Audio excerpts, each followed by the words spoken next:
రేణుక ఇద్దరు వివాహం చేసుకున్న తర్వాత పిల్లలు పుట్టినారు 4. అందులో పరశురాముడు ఒకడు. ఒకనాడు నీళ్లు తీసుకురావడానికి వెళ్ళినది. అక్కడ ఎవరో పరపురుషులు ఉన్నారు అని చెప్పనంటే ఆమె ఆలస్యం చేసినది. ఆలస్యానికి గల కారణం ఏమిటిది అని ఈయన ఊహించినాడు. దివ్య దృష్టులు ఉన్నాయి కదా ఋషులకు. అక్కడ పరపురుషులను నీవు చూసినావు, అందుకని నీ మనస్సు మారిపోయినది, మానసిక వ్యభిచారం చేసినావు అని కోపానికి వచ్చి కొడుకులను అన్నాడు, మీరంతా కూడా ఇప్పుడు శిక్ష వేయాలి తల్లికి. ఈ గొడ్డల్ని ఇస్తున్నాను, దీని తల్లి శిరచ్ఛేదం చేయండి అని అన్నారు. ఎవ్వరూ ఒప్పుకోలే. పరశురాముడు వచ్చినాడు, తల్లి యొక్క శిరస్సును ఖండించినాడు. భేష్ కుమార, పితృవాక్య పరిపాలన నువ్వు చేసినావు, నీకివ్వగుడిని వరం అంటూ ఉండదు, నీకేం వరం కావన్నో కోరుకో అన్నాడు. మరణించినటువంటి నా తల్లిని మళ్ళీ బ్రతికించు అని అన్నాడు.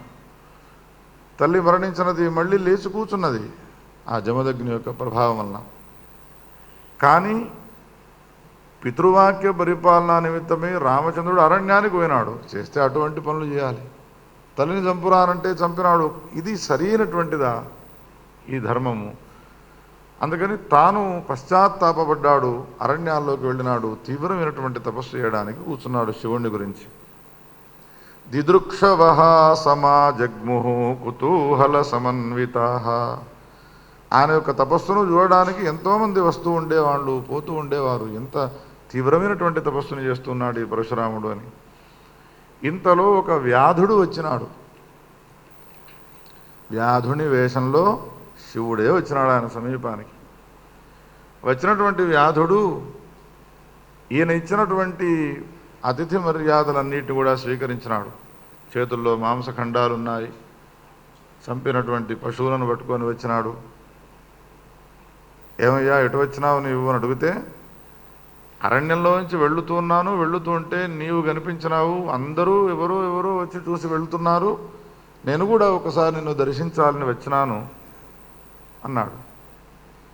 వచ్చినావు కదా, మరి ఇంకేమిటి, ఎద్దు కోసం నీవు ఇంకా కూర్చునున్నావు, నీతో కొంత మాట్లాడాలని అనుకుంటున్నాను. మాటలు పెరిగినాయి. ధర్మములన్నీ ఏం చెప్తున్నాయి అనంటే, ఎదుటివాడికి హింసను కలిగించకూడదు అని చెప్తున్నాయి. ఇవన్నీ చెబుతున్నాడు పరశురాముడు.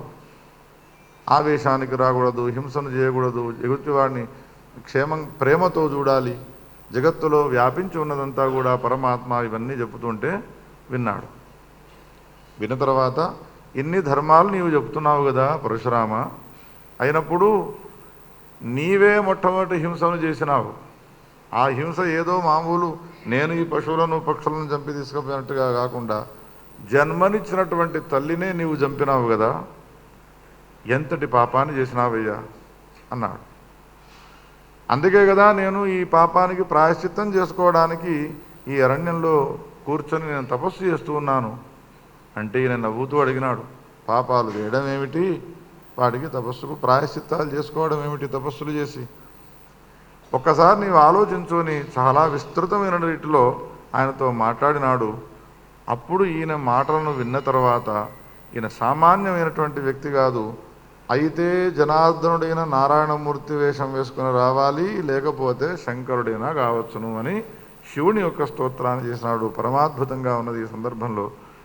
అప్పుడు శంకరుడు ప్రసన్నుడై, నన్ను గుర్తించినావయ్యా, నీవు చేసినటువంటి ఈ పాపం పరిహారం కావాలి అంటే కూర్చొని తపస్సు చేస్తే ఈ పాపం పరిహారం కాదు, ఈ మాతృహత్యా దోషం నీకు తొలగిపోవాలి అని చెప్పనంటే, భారతదేశంలో ఉన్నటువంటి ఎన్ని క్షేత్రములు ఉన్నాయో ఆ క్షేత్రములన్నీ కూడా తిరగాలి, అన్నిటిల్లో నీవు మునకలు వేయాలి, కాలినడకన ఈ భారతదేశంలో ఉన్నటువంటి తీర్థయాత్రలన్నీ కూడా చెయ్యి అని అన్నాడు. అస్త్రశస్త్రాలను వదిలిపెట్టి నీవు ఈ ప్రయాణాన్ని కొనసాగించు అన్నాడు. శివునికి నమస్కారం చేసినాడు. ఆయన అంతర్ధానమైపోయినాడు. శివుని యొక్క ఉపదేశాన్ని స్వీకరించినటువంటి తాను ప్రయాణమై భారతదేశం అంతా కూడా సంచారం చేయడం ప్రారంభించినాడు. పరీత్య పృథివీం సర్వాం సర్వతీర్థేషు చక్రమాతో స్నాత్వా పవిత్ర దేహస్థం సర్వాణ్యస్త్రాణ్యవాప్స్యసి. ఈ విధంగా సంచారం చేస్తూ ఉన్నటువంటి సమయంలోనే ఇంకొక ఘటన ఏర్పడ్డది. ఏమిటి అంటే, అప్పుడు రాక్షసులంతా కూడా విర్రవీగి దేవతలతో యుద్ధానికి వెళ్ళడము, దేవతలంతా కూడా ఈ రాముణ్ణి ఆశ్రయించడము, పరశురాముణ్ణి. అప్పుడు దేవతల యొక్క కార్యాన్ని నిర్వహించేందుకోసమై ఆయన అనేక రకాలైనటువంటి అస్త్రశస్త్రాలను పొందాల్సినటువంటి యొక్క ఆవశ్యకత కూడా ఉండడం ఇవన్నీ కూడా అయి ఆయన సంచారం చేసిన తర్వాత శివుని యొక్క అనుగ్రహాన్ని పొంది శివుని వలన ఎన్నో రకాలైనటువంటి అస్త్రశస్త్రాలను పొంది దేవతలపైకి విరోధాన్ని కలిగింపజేసి యుద్ధం చేసేటువంటి వ్యక్తులు ఉంటారో రాక్షసులు వాళ్ళందరినీ కూడా దునుమాడి సంహారం చేసినాడు.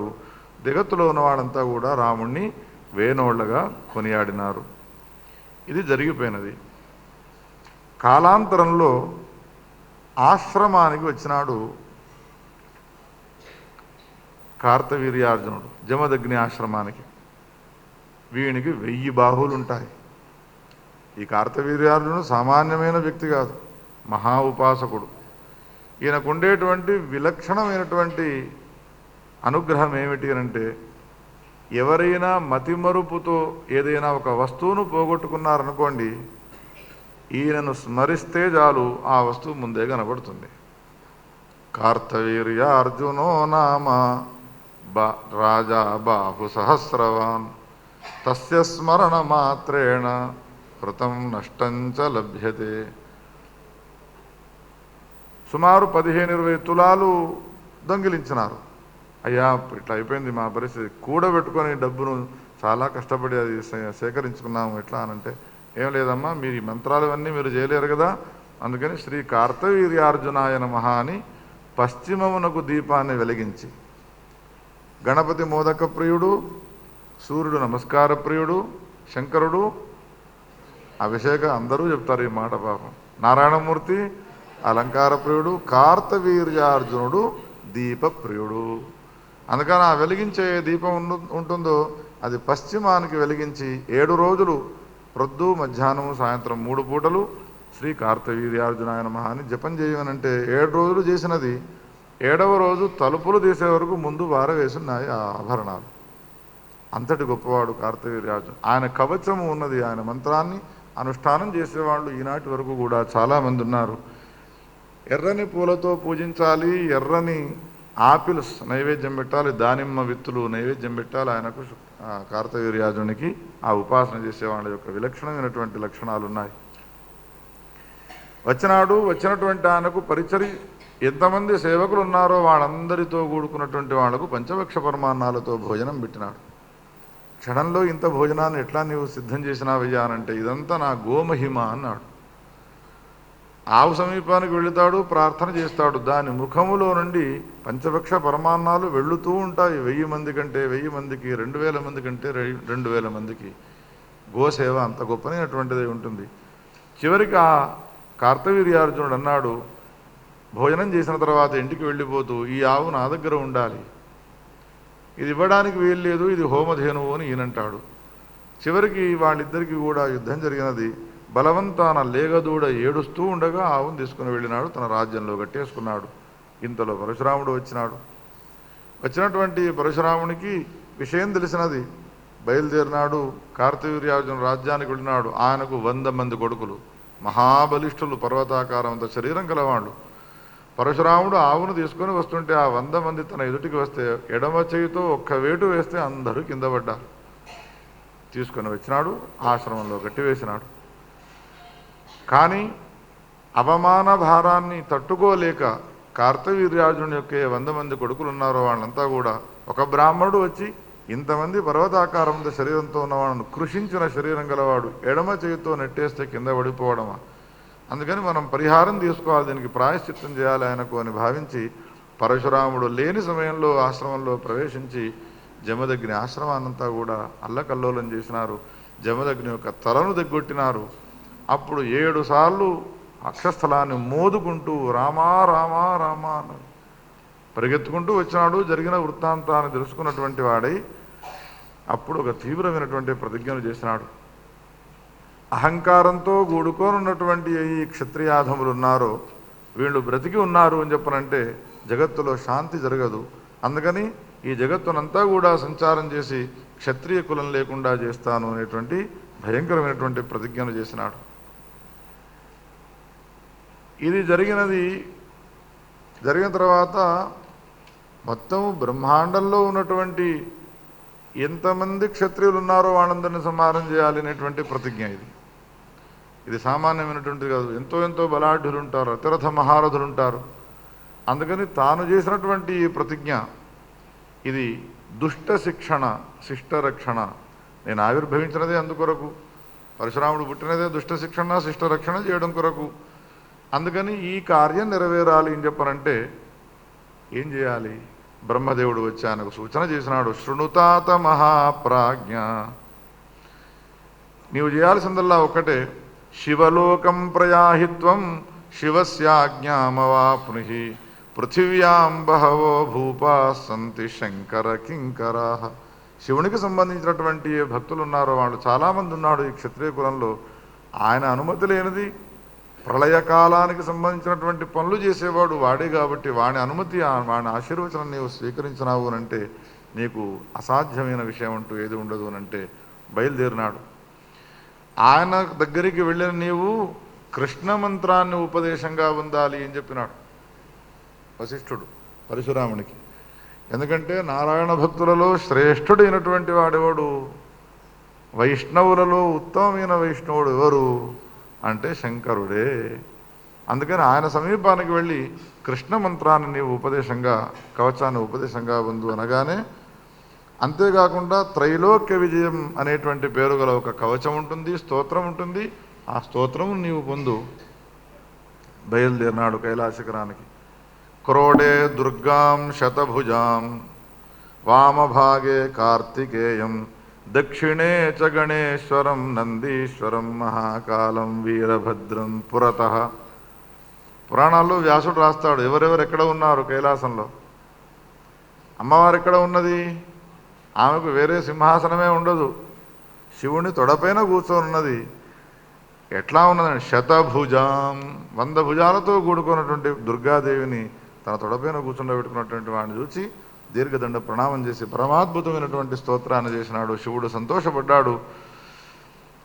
నీకేం కావాలి, ఎందుకు వచ్చినావు అంటే, కృష్ణ కవచాన్ని నీవు నాకు ఉపదేశం చేయి, దేని వలన నేను ఈ భూలోకంలో ఉన్నటువంటి రాక్షస సంహారం చేస్తాను, రాక్షస స్వభావం కలిగినటువంటి క్షత్రియుల యొక్క సంహారం చేస్తాను అనగానే మంత్రాన్ని ఉపదేశం చేసి, నీవు ఈనాటి నుండి నాకు సుబ్రహ్మణ్యునితో సమానమైన వాడవు, నాకు కొడుకుతో సమానవు అని అన్నాడు. ఉపదేశం చేసినటువంటి ఏ మంత్రం ఉన్నదో ఈ మంత్రాన్ని పురస్కరణ చేసుకోవాలి. అందుకని ఆశీర్వచనం తీసుకున్నటువంటి వాడే పుష్కర క్షేత్రానికి వెళ్ళినాడు. ఏ పుష్కరాన్ని గురించి మనము మొన్న విన్నాము. అప్పుడు అడిగినారు శౌనకాదులు, అయ్యా ఆ త్రైలోక్య మోహన స్తోత్రం అనేది ఏదో మాకు కొంచెం వినిపిస్తారా? అద్భుతమైనటువంటి స్తోత్రము అది. శరీరంలో ఎన్ని అవయవాలు ఉన్నాయో ఆ అవయవాలన్నిటికీ కృష్ణ పరమాత్మ పేర్లు చెప్పుతూ ఒక్కొక్క అవయవం పైన కృష్ణుడు రక్షించుగాక, దామోదరుడు రక్షించుగాక అనేటువంటి కవచము అన్న తర్వాత ప్రతి కవచానికి కూడా ఏ దేవతల కవచాలైతే ఆ దేవత పేర్లను ఉచ్చరిస్తూ మన ఇంద్రియములను రక్షించమని ప్రార్థన చేసేటువంటిది. ఇది మంత్రం ఉపదేశం ఉన్న వాళ్ళు మాత్రమే దీన్ని అధ్యయనం చేయాల్సినటువంటి. పుష్కర క్షేత్రానికి వెళ్ళినాడు. ఈ కవచాన్ని చదువుతూ ఉన్నటువంటి వాడి అనుష్ఠానం చేస్తూ శరీరం అంతా కృషింపజేసుకుంటూ ఉన్నాడు. కృష్ణుని యొక్క అనుగ్రహం కావాలి.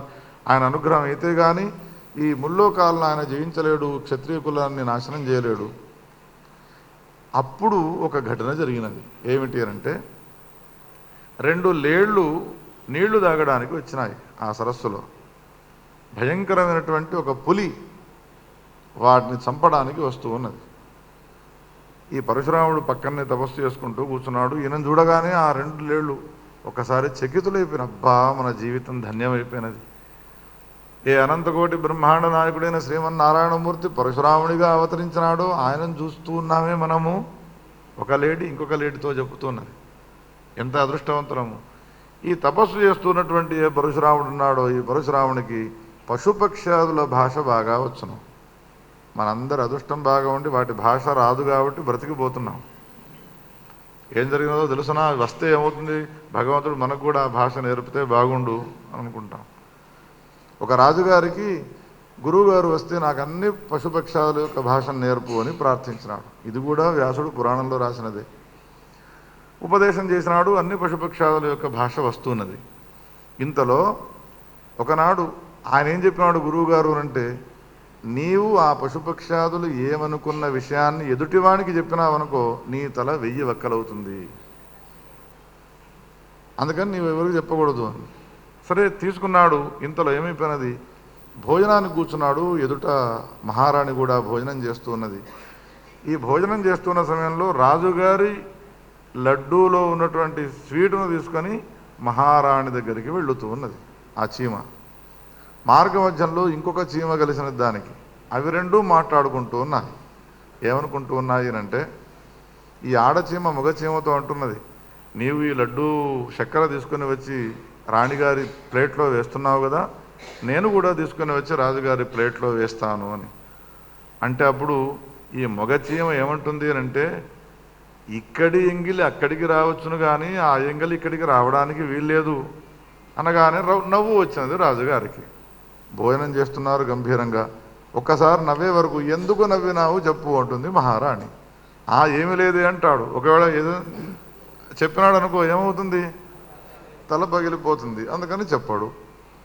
అప్పుడు బాగా బ్రతిమిలాడితే, అయితే చెప్పుతాను, ఎక్కడ చెప్తాను అంటే కాశీలో చెప్తాను ఎందుకంటే అక్కడ తల పగిలిపోయినా కానీ మోక్షం వస్తుంది, ఇక్కడ చచ్చిపోతే ఏం లేదు అని బయలుదేరినారు. కాశీకి పోతున్నారు. మార్గమధ్యంలో దాహం వేసినది. నీళ్లు తాగడానికి ఒక బావిలోకి దిగితే అక్కడ 2 మేకలు కొట్లాడుకుంటూ ఉన్నాయి. అవి ఈ మగ మేక ఆడమేకను తిడుతూ ఉన్నది. ఏమంటూ ఉన్నది అని అంటే, నేను ఆ రాజు వలె తల పగిలిపోతే కాశీకి పోయి నేను చస్తాను అనేంతటి మూర్ఖుణ్ణి గాను అని ఈ మాటనగానే ఒక్కసారి రాజుగారికి తల తిరిగినట్టయినది. కాశీ లేదు, ఎక్కడికి లేదు, నేను చెప్పను కాక చెప్పను, నడు నడు అని వెనుకకు తీసుకొని పోయినాడట.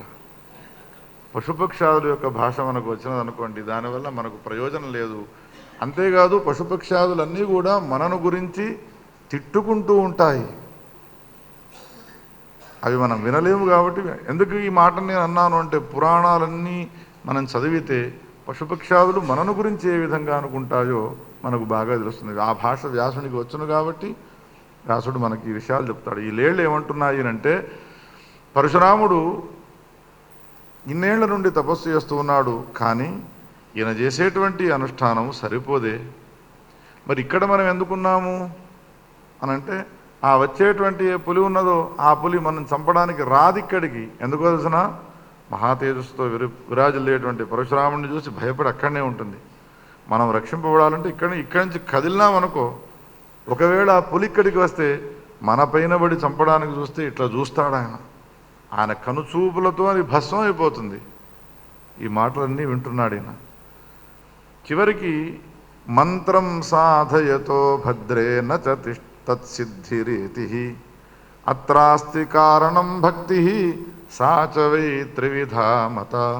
గురువుగారి దగ్గర మంత్రాన్ని ఉపదేశం తీసుకున్నాడు, వచ్చినాడు, మంచి గురువే దొరికినాడు ఆయనకు. కానీ ఈయనలో ఉన్నటువంటి ఏ భక్తి ఉన్నదో ఆ భక్తి అంత గొప్పనైనటువంటి భక్తి కాదు. భక్తి అనేటువంటిది ఎన్ని రకాలు అని ఈ ఆడది అడిగినది. అడిగితే అది మగ లేడీ చెబుతూ ఉన్నది. భక్తి 3 రకాలుగా ఉంటుంది, ఉత్తమ, మధ్యమ, కనిష్ట. ఈ ఉత్తమ భక్తి ఎవరిది అనంటే, శివస్య నారదస్యాపి శుకస్య చ మహాత్మనః అంబరీషస్య రాజర్షేః రంతిదేవస్య మారుతేః. మారుతి అనంటే ఆంజనేయ స్వామి. బలేః విభీషణస్యాపి ప్రహ్లాదస్య మహాత్మనః. ఎవరు మాట్లాడుకుంటున్నారు ఈ మాటలన్నీ? లేడు. మనం మాట్లాడుకుంటే ఈ మాటలు మాట్లాడుకుంటామా? ఉత్తమ భక్తిరేవాస్తి.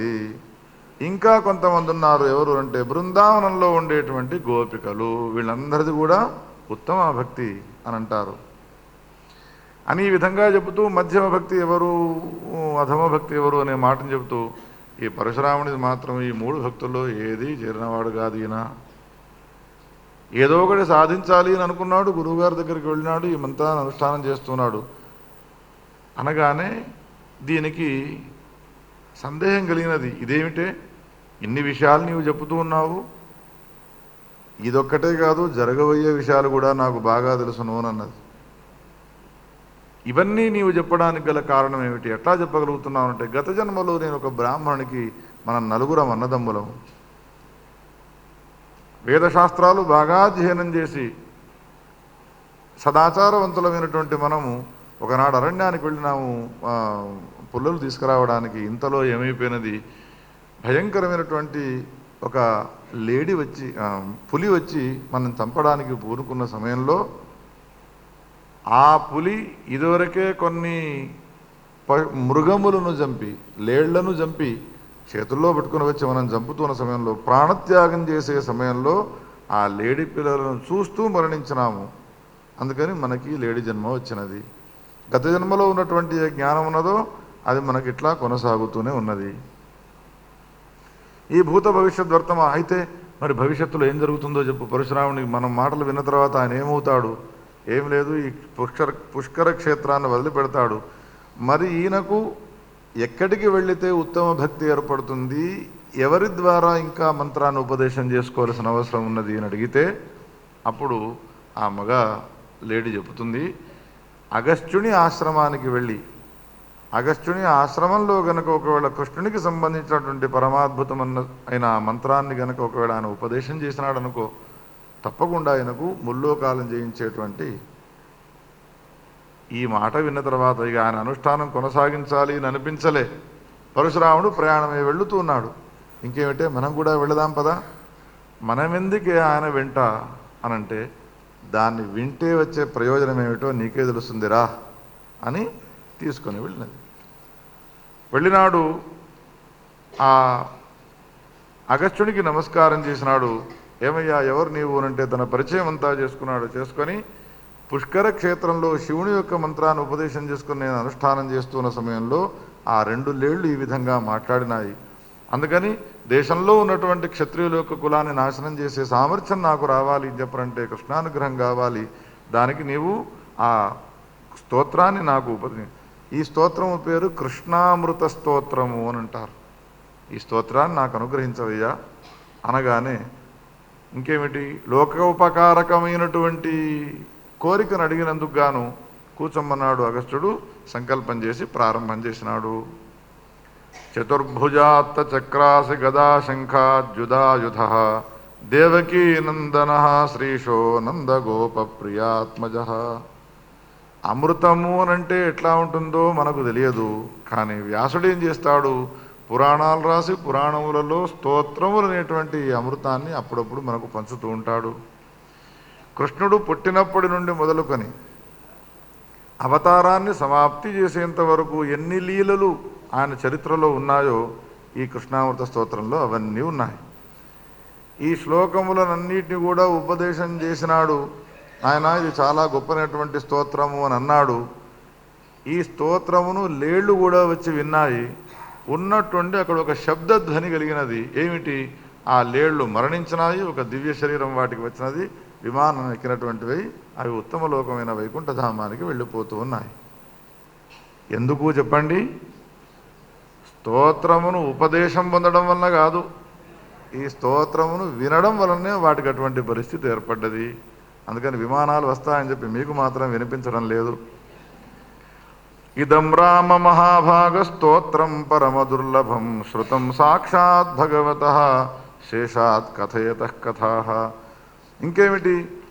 ఈ మంత్రాన్ని ఉపదేశం పొందినటువంటి కృష్ణామృత స్తోత్రాన్ని ఉపదేశం పొందినటువంటి తాను ఆత్మవిశ్వాసాన్ని పొందినటువంటి వాడి ఎక్కడైతే పరశురాముడు ఉన్నాడు, కార్తవీర్యార్జునుడు ఉన్నాడో కార్తవీర్యార్జునుడి సమీపానికి వెళ్ళినాడు.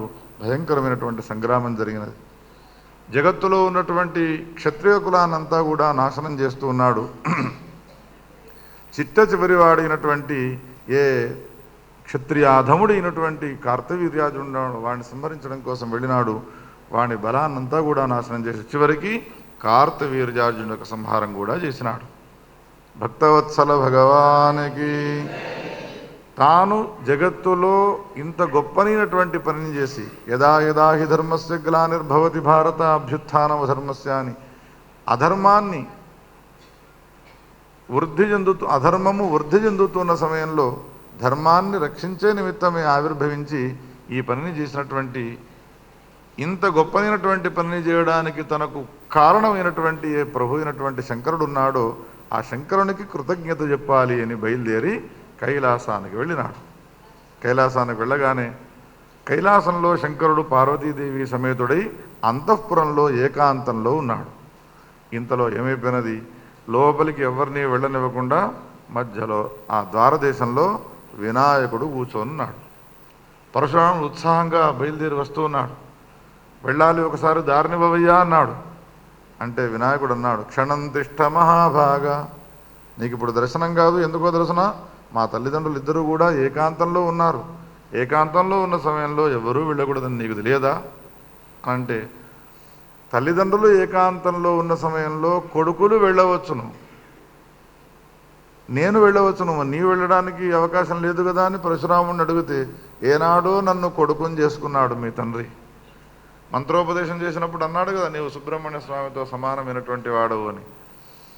అందుకని ఏనాడో నేను కొడుకునైనాను నేనంటాడు. లేదు, పోవడానికి వీలు లేదు ఈయనంటాడు. పరస్పరం వీళ్ళిద్దరికి కూడా భీకరమైనటువంటి సంగ్రామం జరిగినది. అస్త్రశస్త్రాలను ప్రయోగిస్తూ ఉన్నాడు. ఇంతలో గణపతి ఏం చేసినాడు, తొండమును బాగా పొడుగ్గా చేసి ఆ పరశురామునికి చుట్టి,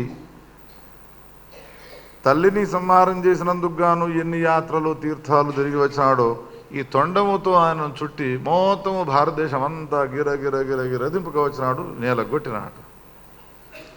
కింద పడ్డటువంటి ఆయన ఒక్కసారి చండీవల్లి లేచినటువంటి వాడి, ఆవేశానికి వచ్చినటువంటి వాడి ఏ పాశుపతాస్త్రం ఉన్నదో దాన్ని ప్రయోగించినాడు గణపతి పైన.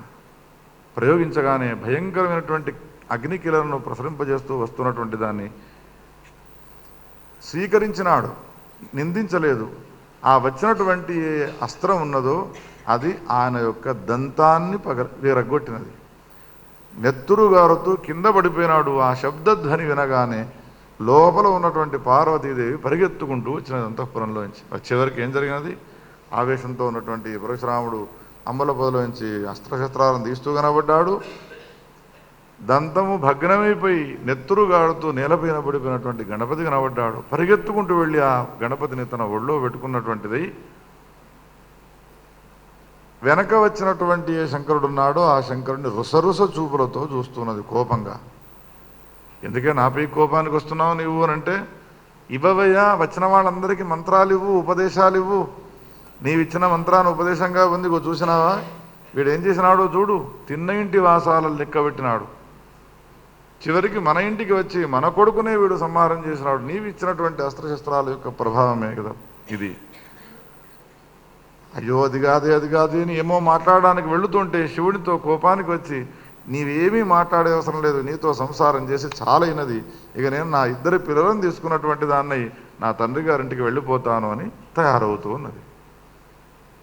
ఎంత పరిస్థితి ఏర్పడ్డది. వాడికి ఉపదేశం చేసి, నాయన నా కొడుకును కొట్టురా అని అన్నాడు ఆ శంకరుడు. అర్థం చేసుకోవన్నా లేదా? ఒక్కొక్క సమయంలో అర్థం చేసుకోకుండా మొత్తానికి ఈ ఎంత వేదనను కలిగింపజేస్తూ ఉంటారు. అందులో ఈ పార్వతీదేవి మాటలు అనే వరకు చివరికి ఏం చేయాలో దోచక ఇప్పుడు తన సంసారం నట్టేట కలిసిపోయేట్టుగా ఉన్నది. జగత్తులో అందరూ కూడా జగతః పితరవు వందే పార్వతీ పరమేశ్వరవు అందరూ తమను ఆదర్శ పురుషులుగా స్వీకరించి నమస్కారం చేస్తూ ఉంటే, ఇప్పుడు నా పరిస్థితి ఏమవుతున్నది, ఈమె నన్ను వదిలిపెట్టి ఇంటికి వెళ్ళిపోతున్నది అని అన్న తర్వాత భార్య ఒక దిక్కు, శంకరుడు ఒక దిక్కు, ఏం సంసారం అయ్యాది అని అనుకుంటారు.